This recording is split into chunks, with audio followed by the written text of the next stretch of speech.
बच्चों, हम लोग तैयार करते हैं इस जो आपका लास्ट टॉपिक पढ़ाया गया था बच्चों, उस टॉपिक के अंदर हम इलेक्ट्रोलाइटिक सेल के बारे में पढ़ चुके हैं।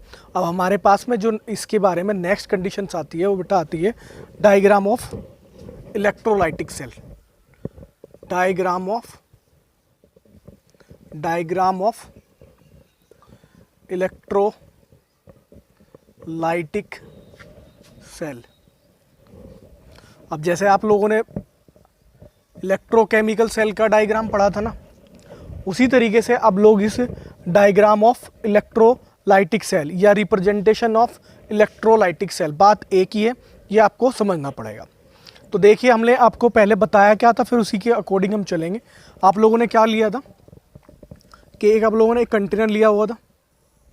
अरे लिया था कि नहीं लिया था बच्चों? कंटेनर ले लिया आपने? ध्यान से देखते रहिए। इस कंटेनर के अंदर बच्चों था क्या? इस कंटेनर के अंदर आपने भरा हुआ था इलेक्ट्रोलाइट। क्या भरा हुआ था? इलेक्ट्रोलाइट। अब जो आप लोगों ने इलेक्ट्रोलाइट भरा हुआ था ना, वो आपने एज्यूमिंग किया था कि वो कौन सा था, हमने वो Ca मान लिया था। जैसे सी के अंदर आपने क्या भरा था, एक इलेक्ट्रोलाइट भरा हुआ था, उसमें आपने इलेक्ट्रोलाइट का भी जो सजेशन था आपका, वो मतलब आपका Ca था, तो C पॉजिटिव और A नेगेटिव आपको मिल चुका था। और इसके अंदर आपने क्या भरा हुआ था बच्चों, यहाँ पे आपने इलेक्ट्रोड लगा हुआ था, वो भी प्लेटिनम का, वो भी इनर्ट इलेक्ट्रोलाइट होते हैं बच्चों, तो प्लेटिनम का था। तो आपको ये एक्स्ट्रा आउटपुट देना पड़ा था। जब आपने एक्स्ट्रा आउटपुट दिया था, तो एक्स्ट्रा आउटपुट देने की वजह से यहाँ पे क्या हुआ था, एक बैटरी आपको कनेक्ट करनी पड़ी। इधर नेगेटिव था और इधर पॉजिटिव था। पॉजिटिव वाले को आप लोग क्या बोलते हैं? एनोड, और नेगेटिव वाले को आप क्या बोलते हैं? कैथोड। अब आपको ये चीज़ देखना पड़ेगा। तो अब क्या हुआ था कि इधर से इलेक्ट्रॉन गए, तो यहाँ पे इलेक्ट्रॉन को पुश करता चलेगा, तो ये पूरी रोड कैसी हो गई थी बच्चों? ये नेगेटिव हो गई थी कि नहीं हो गई थी? ठीक है बच्चों, ये कैसी रोड हो गई थी? नेगेटिव हो गई थी। अब इधर से इलेक्ट्रॉन गए थे, तो इस पर कैसा, ये आपकी रोड कैसी हो गई थी बच्चों? ये आपकी पूरी की पूरी यहाँ पर इलेक्ट्रॉन की डिफिशेंसी हुई, तो आपको यहाँ पर क्या हुआ था? पॉजिटिव हुआ था। अब इस तरीके से आप लोगों ने यहाँ पर रिएक्शन फाइंड आउट की थी। वो रिएक्शन कौन कौन सी थी बच्चों? तो पहले तो आप लोगों ने एक तो निकाली थी एनोड की, एक थी आपकी एनोड की रिएक्शन, एट एनोड। और उस एनोड के अंदर हुआ क्या था एनोड वाले में, तो अब ये पॉजिटिव है, ये नेगेटिव को अट्रैक्ट करेगा। अब नेगेटिव को अट्रैक्ट करेगा तो ए नेगेटिव। अब ए नेगेटिव है, अब इधर इलेक्ट्रॉन की डिफिशिएंसी थी, ठीक है नहीं थी? अब इसकी रोड के अंदर इलेक्ट्रॉन की डिफिशिएंसी थी, तो अब बच्चों इधर आप एक इलेक्ट्रॉन इसको दे देगा, तो ये किस में कन्वर्ट होगा? ए में कन्वर्ट हो जाएगा, ये आपको पता था। फिर उसके बाद में एनोड के बाद आपकी जो रिएक्शन थी वो थी एटा कैथोड। अब हम लोगों ने कैथोड की भी बात की है। अब कैथोड के बारे में क्या हुआ था? कैथोड के अंदर होगा क्या, ये नेगेटिव वाला ये इसको अट्रैक्ट कर रहा था, ठीक है ना? अब जब ये इसको अट्रैक्ट कर रहा था, तो बच्चों क्या होगा, तो वहाँ पर C पॉजिटिव था। अब C पॉजिटिव क्या हो गया, उसने एक इलेक्ट्रॉन को गेन किया, इधर जाने के बाद इलेक्ट्रॉन को गेन कर लिया, इलेक्ट्रॉन को गेन किया, यहाँ पे आ गया, एक इलेक्ट्रॉन मिल गया इसको, और उसके बाद में वो C में कन्वर्ट हो गया। अब आपको पता है कि जब इसने इलेक्ट्रॉन को लूज़ किया हुआ है, तो यहाँ पे क्या हुआ था इसका? ऑक्सीडेशन। यहाँ इलेक्ट्रॉन इसने गेन किया, तो इधर क्या हुआ बच्चों? इधर हुआ है रिडक्शन। यहाँ तक तो आपने समझ लिया था ये सारा।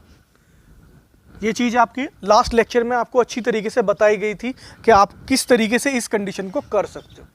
अब आती है हमारी जो जेन्युइन बात है। अब हम बात करेंगे अब इसका सेल का रिप्रेजेंटेशन किस तरीके से होगा। सेल का रिप्रेजेंटेशन किस तरीके से होगा, तो इसके लिए आपको छोटी सी बात याद रखनी पड़ेगी। क्या करना है, इस तरीके से दो वर्टिकल लाइंस आप लोग लिख लोगे, और इसके बीच में आपको इलेक्ट्रोलाइट लिखना है। इलेक्ट्रोलाइट विद फेज, उसकी कौन सी फेज हो सकती है बच्चों? यहाँ पर जो आपका इलेक्ट्रोलाइट है, मैं पहले भी आपको बता चुका हूँ कि इस इलेक्ट्रोलाइट का या तो वो आपका मोल्टन स्टेट में मिलेगा या वो एक्वस स्टेट में मिलेगा। तो आपको पता होना चाहिए कि आपका ये जो यहाँ पे जो मोल्टन स्टेट है, इस मोल्टन स्टेट का मतलब क्या होता है कि आप लोग किसी को हाई टेम्परेचर पे मतलब आप उसको हाई टेम्परेचर करो, मेल्ट हो जाएगा, वो लिक्विड फॉर्म में जाएगा, और लिक्विड फॉर्म में जाने के बाद वो इलेक्ट्रोलाइट की तरह बिहेव करेगा। अब यहाँ तक आपको समझ में आ गया होगा। तो यहाँ पे आपको क्या करना है, इसका रिप्रेजेंटेशन करने के लिए दो इस तरीके से वर्टिकल लाइन आप लगा लोगे, और उसके अंदर इलेक्ट्रोलाइट विद फेज, कौन सा फेज है अब इधर की साइड आ जाइए, आपको क्या लिखना है, यहाँ पे क्या लिखना है, ये हमेशा याद रखिए, यहाँ पे आपका होता है एनोड। अब एनोड यहाँ कोमा लगा दी, एनोड मतलब क्या है, एनोड पे आपने किस चीज़ की रोड यूज की है, जो आपने यहाँ पर रोड लगाई हुई है वो किसकी आपने रोड यूज की है एनोड पर, तो वो आपको पहले तो उसकी वो रोड लिखनी है, ठीक है बच्चों। उसके बाद में आपको क्या लिखना है, एनोड प्रोडक्ट, क्या लिखना है, एनोड प्रोडक्ट। तो इस चीज़ को समझते रहिए बच्चों, क्या लिखना है आपको, एनोड प्रोडक्ट लिखना होगा, इस तरीके से आपको समझ में आ जाएगा। फिर इधर की तरफ आपको क्या लिखना पड़ेगा, यहाँ आप लिखोगे कैथोड प्रोडक्ट, कैथोड प्रोडक्ट। अब कैथोड प्रोडक्ट आपने लिख दिया, अब कैथोड प्रोडक्ट आप लिखोगे तो अब यहाँ पे, यहाँ आप लोग लगा दीजिए, यहाँ पे क्या लिखना पड़ेगा, कैथोड पे आपका जो भी आप लोगों ने रोड यूज की हुई है। अब ये तो नहीं है आपको, ये तो आपने प्लेटिनम की लगा दी, ये तो इनर्ट इलेक्ट्रोलाइट्स है। यहाँ आप डिफरेंट भी यूज कर सकते हो, जैसे कॉपर की स्ट्रिप्स लगा सकते हो जो रिएक्शन करेंगी, ये तो नहीं कर सकती ना इसके साथ रिएक्शन। तो इसी तरीके से आपको अलग अलग से इसका रिप्रेजेंटेशन करना पड़ेगा इलेक्ट्रोलाइटिक सेल का। अब जैसे एनोड है, एनोड पर आपकी कौन सी किस तरह की रोड आपने यूज की है, प्लेटिनम की है ना, तो आप लोग क्या लिख सकते हो यहाँ, प्लेटिनम, ठीक है, प्लेटिनम लगा दिया। फिर आपका एनोड का जो प्रोडक्ट है वो क्या है, एनोड का प्रोडक्ट क्या है बच्चों, ए, हाँ है ना, अच्छी तरह आ गया ना समझ में, यहाँ पे ए आ गया। अब बच्चों यहाँ पे क्या होगा, इलेक्ट्रोलाइट विद फेज, आपने इलेक्ट्रोलाइट्स क्या लिखा हुआ, सी ए है, और वो भी कौन सी स्टेट के अंदर है, यहाँ पे आप लोगों ने सपोज वो मान लिया मोल्टन स्टेट के अंदर है, ठीक है, कोई प्रॉब्लम नहीं है, सी ए मोल्टन स्टेट के। सपोज इसका यहाँ पे कंसंट्रेशन दिया होता ना, तो कंसंट्रेशन भी लिखना होता, टेम्परेचर दिया होता तो टेम्परेचर भी लिखना होता, वो आपको इस तरीके से लिखना है। अब इसकी तरफ चलिए, कैथोड प्रोडक्ट क्या है, कैथोड प्रोडक्ट आपका है सी, और यहाँ पे आपकी कौन सी रोड यूज की हुई है, तो आपको ये भी आपको मगअप होगा कि यहाँ पे आपकी प्लेटिनम की हुई है। तो इस तरीके से आप लोग इलेक्ट्रोलाइटिक सेल का रिप्रेजेंटेशन कर पाओगे। बच्चों ये चीज़ आपको समझ में आनी चाहिए बहुत ज़रूरी करके। रीज़न क्या है कि जब आप लोग बुक्स के अंदर क्वेश्चन को सोल्व करते हो तो शॉर्ट फॉर्म में आपको इसी तरीके से लिखी मिलती हैं, रिटर्न में मिलती है इलेक्ट्रोलाइटिक सेल। और आपकी जो मैंने रिप्रेजेंटेशन पढ़ाया था इलेक्ट्रोकेमिकल सेल का, तो आप वहाँ भी अच्छी तरह समझ गए होंगे और यहाँ भी आपको अच्छी तरह समझ में आ गया होगा। ये है डायग्राम ऑफ इलेक्ट्रोलाइटिक सेल। बच्चों आई होप ये आपको समझ में आ गया होगा। इसका स्क्रीनशॉट ले लीजिए, फिर मैं आगे चलता हूँ। चलिए स्क्रीनशॉट ले लीजिए। चलिए अब मैं इरेज कर देता हूँ इसको।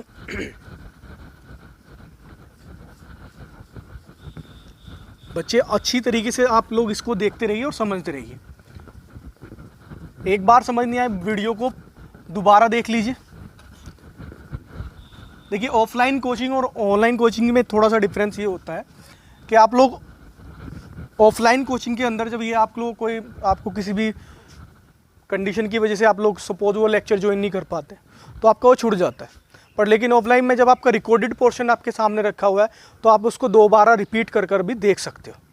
तो आप लोग ये अपने आप से बिल्कुल स्ट्रांगली अपना प्रॉमिस कीजिए कि हम अच्छी तरीके से मेहनत करके पढ़ेंगे, तभी आप लोग उस चीज़ का बेनिफिट उठा सकते हो। चलिए अब ये आपका यहाँ पे इलेक्ट्रोलाइटिक सेल का डायग्राम का रिप्रेजेंटेशन हो चुका है। अब इसके बारे में हम लोग अब आगे चलते हैं बच्चों। अब आप लोगों को ये चीज़ तो पता ही थी। अब यहाँ पे आप लोग ध्यान दीजिए क्या था। आप लोगों ने ये चीज़ नोट की है कि हमारा जो एक था, हमारा जो कैथोड था, ठीक है बच्चों, एट कैथोड, फिर हमारा एट एनोड, ठीक है। अब जो हम एनोड की बात करूं, कैथोड की बात करें, ये इलेक्ट्रोलाइटिक सेल के अंदर बात करें, जो हमारा कैथोड था, कैथोड पे हमेशा क्या काम कर पा रहे थे, कैथोड की तरफ आप बताओगे मुझे, और एनोड की तरफ। कैथोड की तरफ हमेशा कैटायन का था और मैं एनोड की तरफ हमेशा क्या था, एनायन था। एनोड की तरफ हमेशा एनायन थे। और ये चीज़ आपको एक चीज़ मगफ होगी, जो हमारा कैथोड था उस पर हो क्या रहा था बच्चों, रिडक्शन हुआ था। और यहाँ पे आपका एनोड पर हमेशा क्या होता था बच्चों, ये होता था ऑक्सीडेशन। क्लियर है ना ये बात आपको भाई। कैथोड पे आपका कैटायन गए थे, एनोड पे आपका एनायन गया था, और यहाँ पे इसका रिडक्शन हुआ था और यहाँ पे इसका ऑक्सीडेशन हुआ था। तो जनरल में जो कैथोड था वो कैरी कर रहा था नेगेटिव और कैटायन पॉजिटिव, और ये एनोड पॉजिटिव और एनायन नेगेटिव। बोलो बात समझ में आती है कि नहीं आती है। ये अच्छी तरीके से आपको मगअप हो गया होगा बच्चों, कि आपको ये समझ में आ गया होगा। जो हमारा कैथोड है, कैथोड पर कैटायन थे और उनका क्या हुआ था रिडक्शन, एनोड पर क्या होता आपका पॉजिटिव चार्ज, उस पर क्या एनायन का, अब यहाँ पे एनायन वर्क करे थे और उस पर था नेगेटिव चार्ज, उसका हुआ था ऑक्सीडेशन। ये क्लियर है बात, क्लियर। अब इसके बारे में हम लोगों को क्या कंडीशन समझनी पड़ेगी, वो बहुत ही इंपॉर्टेंट पार्ट है। अब रीजन क्या हुआ, जो हमारा कैथोड का काम था इस पर रिडक्शन हुआ, वो रीजन क्या था बेटा, due to gain of electron. ये तो आपको पता ही है कि ये गेन ऑफ इलेक्ट्रॉन की वजह से हुआ। ये क्यों हुआ था, due to loss of electron. यहाँ पे क्या हुआ था, इलेक्ट्रॉन का लॉस हुआ था। इसी वजह से आप लोगों का ये सिस्टम बना हुआ है। अब हम आगे चलेंगे, पर लेकिन इस कंडीशन को हम लोग किस तरीके से समझेंगे। हमारे यहाँ पे दो तरह के क्वेश्चंस बनते हैं। अब वे दो तरह के क्वेश्चन कौन कौन से बनते हैं आपको अच्छी तरह समझ में आ जाएगा। हमारा 2 टाइप्स का क्वेश्चन का यहाँ पे क्वेरी बनती है, वो आपको अच्छी तरीके से समझ में आनी चाहिए। फर्स्ट क्वेरी क्या है आपकी, क्या है, क्वालिटेटिव।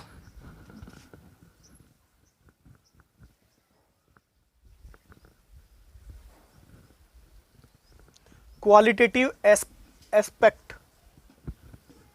क्वालिटेटिव एक्सपेक्ट्स हो गया एक तरह का क्वेश्चन। तो क्वालिटेटिव एक होता क्वांटिटेटिव।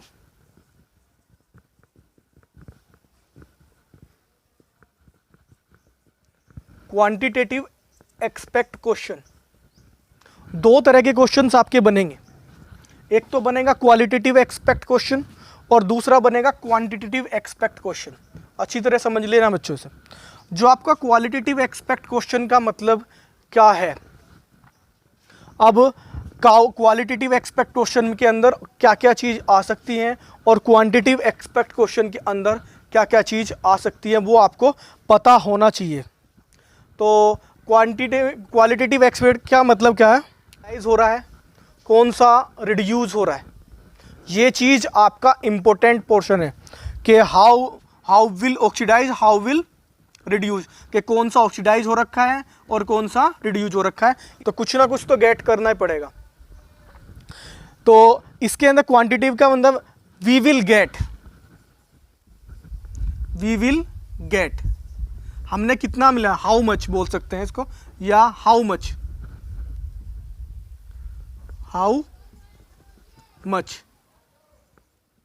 गेट, क्या हमने गेट किया है, कितना मिला है, उसका वेट, उसका वॉल्यूम, उसका करंट, उसका टाइम, सब चले, कुछ की नहीं क्वांटिटी उसके अंदर आई है। तो क्वांटिटेटिव एक्सपेक्ट क्वेश्चन के अंदर हम लोग पढ़ेंगे फैराडेज लॉ। फैराडेज लॉज की पूरी क्वेरी इसके अंदर करेंगे। अभी तो मैं आपको बस इसका एक क्राइटेरिया ऐसा ही बता रहा हूँ। जब हम लोग क्वेश्चन करेंगे ना, तो बच्चों इस तरीके से ये पूरे आपको समझ में आ जाएंगे।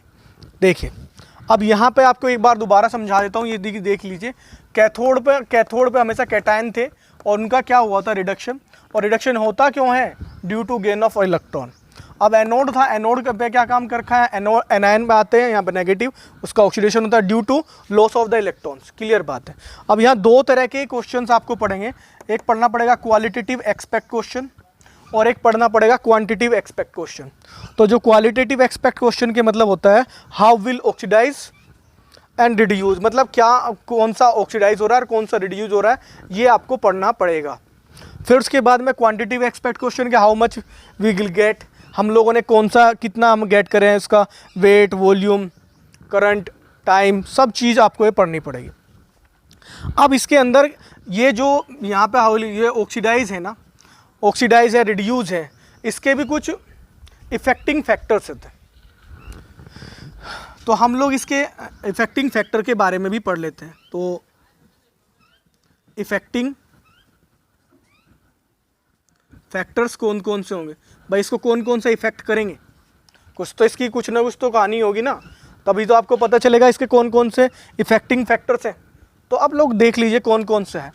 पहला तो सबसे फर्स्ट ऑफ ऑल तो आप लोगों में इसमें क्या काम करते हैं, तो इसमें मेनली बात होती है इलेक्ट्रोड्स की। किसकी बात होती है आपकी बच्चों, इलेक्ट्रोड। इलेक्ट्रोड आपको पता है कि आपने कौन से इलेक्ट्रोड्स यूज किए हैं भाई, वहाँ पर आपको डीसी करंट चाहिएगा ना, तो डीसी करंट के अंदर आप लोगों ने जब आपको सप्लाई किया है तो कौन कौन से आपने इलेक्ट्रोड लगाए, मतलब किस चीज़ का इलेक्ट्रोड आपने लगाया, जेन्युइन बात तो ये है। सेकंड काम करता है इलेक्ट्रोलाइट।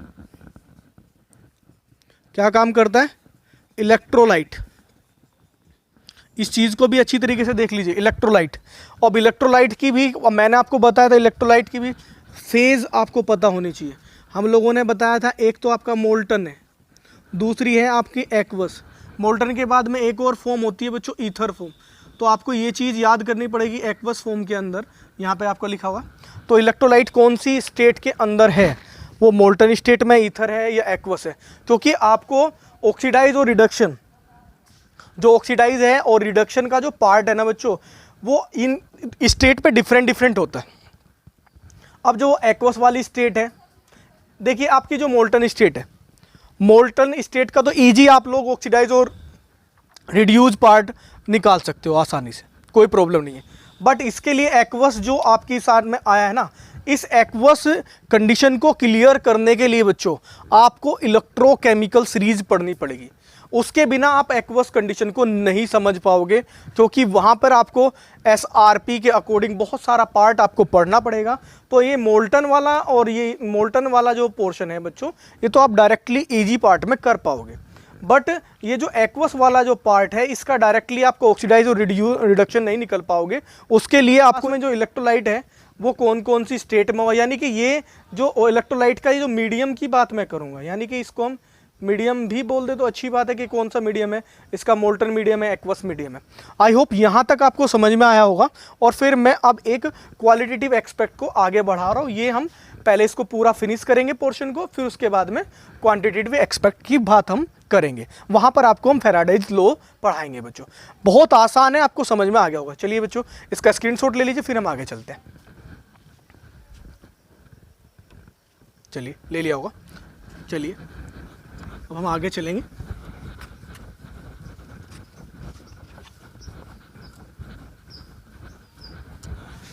समझते रहिए बच्चों, आसानी से पढ़ते रहिए और आपको ये सब चीज़ समझ आ जाएगी। कंटेनर लेना है, ले लिया कंटेनर। इस कंटेनर के अंदर बच्चों आपने क्या फील कर लिया, एक इलेक्ट्रोलाइट भरना है। अब वो इलेक्ट्रोलाइट हमने क्या ले लिया, NaCl है। और NaCl का भी कौन सा स्टेट है, मोल्टन स्टेट है। कौन सी स्टेट है बच्चों, मोल्टन स्टेट है। अब ये NaCl है, इसकी मोल्टन स्टेट है, ये आपको पता है। चलिए अब आगे देखिए क्या होगा। अब इस NaCl को आप लोग जब इस आयन में ब्रेक करोगे तो क्या मिलेगा, Na positive plus Cl negative. मिलेगा कि नहीं मिलेगा? तो इस सॉल्यूशन के अंदर Na पॉजिटिव और Cl नेगेटिव तो होगा। चलिए यहाँ पे आप लोगों ने Na पॉजिटिव और Cl नेगेटिव, ठीक है, कि कैटायन और एनायन का पोर्शन हो गया ये आप लोगों ने। फिर इस सॉल्यूशन के अंदर आप डिप कर लीजिए प्लेटिनम की रोड, ठीक है बच्चों, प्लेटिनम की रोड आप लोगों ने इसके अंदर डिप कर ली है बच्चों, समझ लीजिए। अब इसके बारे में आपको क्या करना है, इसको हम एक्स्ट्रा आउटपुट देंगे।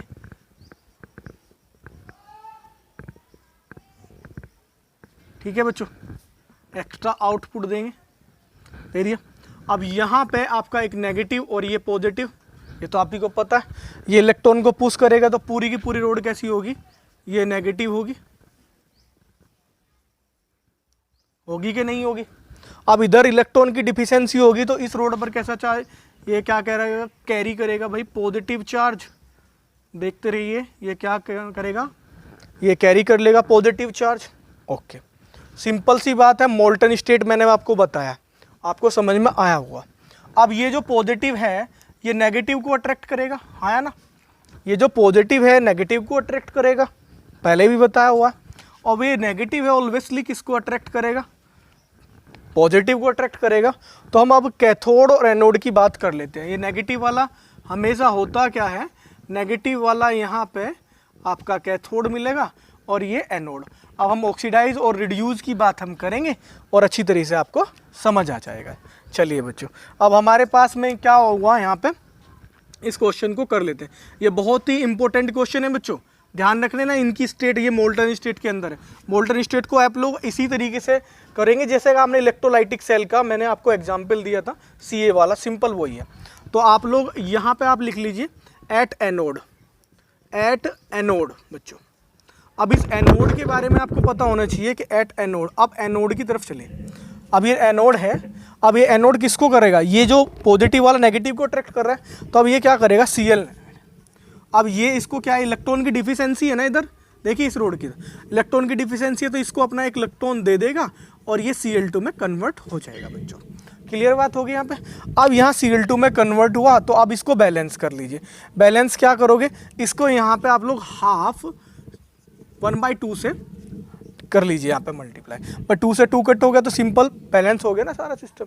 या आप लोग ऐसा भी कर सकते हो, कोई ऐसी बड़ी बात नहीं है इसके अंदर कि आप लोगों ने इसके अंदर क्या नई चीज़ लगा दी, ऐसा कुछ नहीं है। तो आप लोग ऐसा भी कर सकते हो कि आप लोग यहाँ या में इस रिएक्शन को ऐसा भी कर सकते हो कि यहाँ आपका Cl नेगेटिव है, जो आपका Cl नेगेटिव है, और यहाँ पे आपका ये 1 इलेक्ट्रॉन तो था ही, प्लस यहाँ पे था आपका Cl2 बच्चों।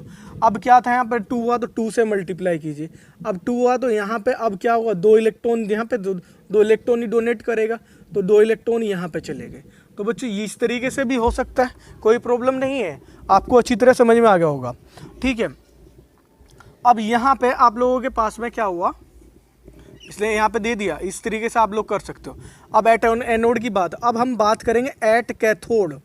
एट कैथोड, कैथोड की बात हम करने वाले हैं। इस टर्मिनल पर क्या कंडीशन बनेगी, अब इस टर्मिनल पे क्या कंडीशन बनेगी, जो नेगेटिव है ना ये पॉजिटिव को अट्रैक्ट करेगा, तो यानी कि यहाँ क्या बनेगा, Na पॉजिटिव, और वो क्या करेगा, अपना इलेक्ट्रॉन गेन कर लेगा। तो अब यहाँ इलेक्ट्रॉन ले लिया इसने, इलेक्ट्रॉन गेन किया तो रिडक्शन होगा ना, इसने इलेक्ट्रॉन यहाँ पे लूज़ किया तो इसका क्या हुआ, ऑक्सीडेशन बच्चों। ये याद रखना, एनोड पर हमेशा ऑक्सीडेशन होगा। Na पॉजिटिव, अब यहाँ पे क्या हुआ Na, और इसका क्या होगा बच्चों, रिडक्शन। आई होप ये चीज़ें आपको अब क्लियर हो गई होंगी। भाई इतना लंबा टाइम हो चुका आपको इलेक्ट्रोकेमिस्ट्री चैप्टर पढ़ते हो, तो ये तो पूरे डाउट आपके क्लियर हो गए होंगे। तो अब इसकी कंडीशन को आप लोग हम आगे चलाते हैं। तो अब क्या कर लेते हैं हम लोग, ओवरऑल रिएक्शन निकाल दें। ओवरऑल रिएक्शन निकालने का मैंने तरीका आपको बताया था, ये तो आपकी अलग हो गई, इसकी तो कोई बात नहीं। तो 2 इलेक्ट्रॉन है तो बैलेंस करने पड़ते हैं, ऊपर वाली से कर रहे थे। यहाँ 1 इलेक्ट्रॉन से 1 इलेक्ट्रॉन कैंसिल आउट किया तो क्या होगा कि Na positive plus Cl negative ऑलवेसली। अब यहाँ क्या बनेगा, equals to Na plus half Cl2, Na plus half Cl2। Clear हुआ बच्चों। अब आप लोग देख लीजिए, Na पॉजिटिव और Cl नेगेटिव यहाँ पे आपके पास में आया हो, तो Na पॉजिटिव और Cl नेगेटिव को आप क्या लिख सकते हो, NaCl ऑलवेसली, NaCl, और NaCl के बाद में आपका क्या हुआ, Na plus half Cl2। Clear हुआ। तो इस तरीके से आप लोग इसकी मोल्टन स्टेट को, अब यहाँ पे आपका ये हुआ, ये अच्छी तरीके से समझ सकते हो आप। तो आपका जो एनोड प्रोडक्ट क्या निकल के आया बच्चों, एनोड प्रोडक्ट की मैं बात करूं वो क्या निकल के आया, Cl2। अब मैं कैथोड प्रोडक्ट की बात करूं तो वहाँ क्या निकल के आया बच्चों, Na। तो आप इसको इलेक्ट्रोकेमिकल सेल के डायग्राम से भी रिलेट कर सकते हो, जो इसका डायग्राम मैंने बताया था आपको। तो आपका इसका डायग्राम में मैं बता दें कि इसको इलेक्ट्रोलाइटिक सेल के लिए, जैसे आपका इलेक्ट्रोकेमिकल सेल में था उसका डायग्राम बना दिया, इलेक्ट्रोलाइटिक सेल था, अभी मैंने थोड़ी देर पहले इलेक्ट्रोलाइटिक सेल का डायग्राम आपको बताया था, तो इसीलिए इसका भी एक डायग्राम लिख दीजिए यहाँ पे, इसको किस तरीके से रिटर्न में कर सकते हैं। तो फर्स्ट ऑफ ऑल आपको इस तरह की 2 लाइन वर्टिकली लाइन खींच लेनी है। अब यहाँ पे जो इलेक्ट्रोलाइट है उसको लिखना है, इलेक्ट्रोलाइट है कौन सा, NaCl, और कौन सी स्टेट के अंदर है, वो है मोल्टन स्टेट के अंदर। क्लियर हुआ ना यहाँ पे, मोल्टन स्टेट के अंदर।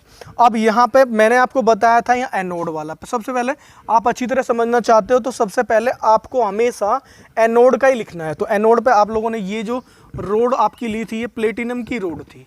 किसकी रोड थी, प्लेटिनम की। तो यहाँ पे आपने प्लेटिनम लिख दिया। अब यहाँ पे एनोड का प्रोडक्ट निकालिए, एनोड का प्रोडक्ट है क्या, वो है बच्चों Cl2। अब उसके बाद में उधर की तरफ चलिए, फिर यहाँ होता है इसका कैथोड का प्रोडक्ट। तो कैथोड का प्रोडक्ट आया क्या, वो आया बच्चों Na।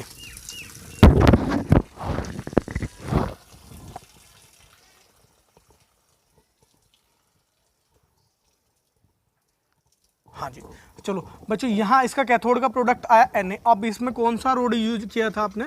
प्लेटिनम की। तो ये आपकी इलेक्ट्रोलाइटिक सेल का सेल डायग्राम बन चुका है। आपको ये बात समझ में आ गई होगी। अब इसी तरीके से हम लोगों को जो अब आगे पढ़ना है, अब जो सपोज इसकी स्टेट चेंज हो जाए, अब आप लोगों से पूछ ले कि सपोज ये NaCl है ना, ये वाला जो अब आया, अब ये NaCl कौन सी स्टेट में आ जाए?